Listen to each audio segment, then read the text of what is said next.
Mabilis lang na balita, may trophy na sa NBA mga tagahanga. Matagal nang ni-request ng mga fans at players na ibalik ang design ng trophy sa court kapag NBA Finals.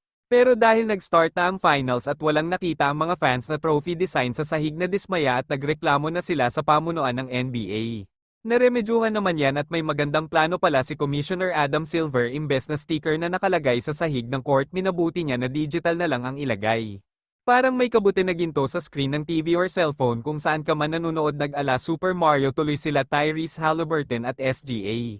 Buti pa sa in-season tournament ang lakas ng aura at ambience ng court at makikita mo yung intense ng laban.